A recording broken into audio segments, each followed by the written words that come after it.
Good morning. তোমরা সবাই কেমন আছো? আশা করছি সবাই খুব ভালো আছো। আমিও খুব ভালো আছি। আর এটা আমার ফার্স্ট ভিডিও। আমি জানি না কোথা দিয়ে শুরু করব। তো আজকে ফার্স্ট একটা ভিডিও শ্যুট করলাম। তো কেমন লাগে পুরো ভিডিওটা তোমরা দেখো, দেখে বলো। জানি প্রথম ভিডিও খুব একটা ভালো হয় না, তো দেখা যায় কি হয়। ভুল ভ্রান্তি তো সবার মধ্যেই হয়, তো আমার মধ্যেও ভুল ভ্রান্তি ঠিকই হবে। তোমরা সেটা একটু মানিয়ে গুছিয়ে নেবে। তার ভুল হলে সেটা তোমরা আমাকে কমেন্ট করে জানাবে, তাহলেই তো আমি শিখবো। একজন তো আরেকজনের কাছ থেকে দেখেই শেখে, তাই না বলো?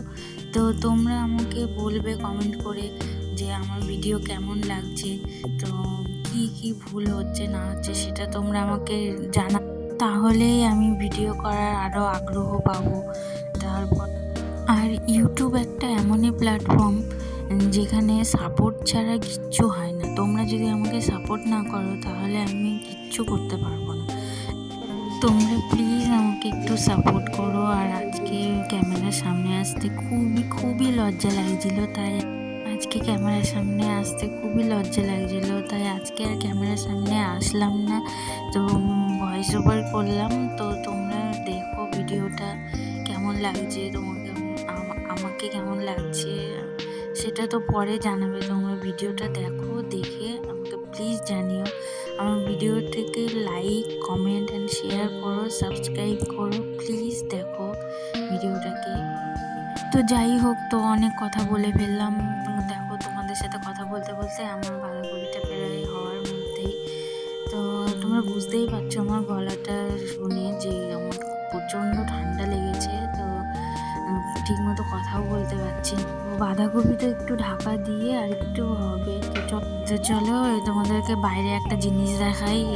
এই যে দেখো, এইটা রাম তুলসী গাছ। এটা ঠান্ডা লাগলে প্রচণ্ড উপকারী। এটা বাচ্চাদের প্রচণ্ড পরিমাণে উপকার করে। এই তুলসী পাতার রসটা মধু দিয়ে খেলে নাকি কাশি, সর্দি সবটাই কমে যায়।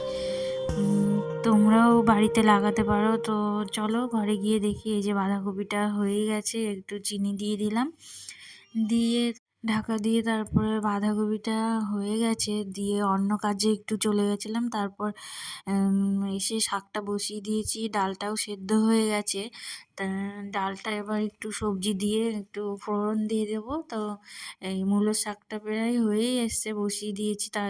চলো কিছু বাসন আছে, তারপর সেগুলো আস্তে আস্তে ধুয়ে নিই। ধুয়ে নেওয়ার পরে গ্যাসটাও মুছতে হবে। তারপর আরও অনেক কাজ আছে। আজকে তো পুরোটা করতে পারিনি, তো যেটুকু করেছি সেটুকু দেখো, দেখে কেমন লাগে সেটা তোমরা আমাকে বলো। তাও এই যে কথা বলতে বলতে গ্যাসও মোছা প্রায় হওয়ার মধ্যে।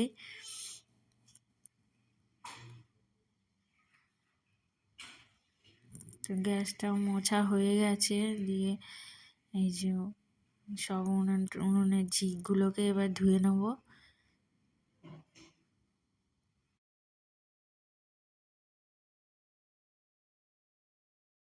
তো রান্নাঘরটা পরিষ্কার করে তারপর স্নান করতে যাব। স্নান টান করে এসে তারপরে তোমাদেরকে দেখাচ্ছি যে আজকে কি কি রান্না হয়েছে, সেটা সবটাই তোমাদেরকে দেখাচ্ছি। তো এই দেখো, ভেজ ডাল করেছি। তো ফুলকপি ছিল না, তো ফুলকপি ছাড়াই করেছি।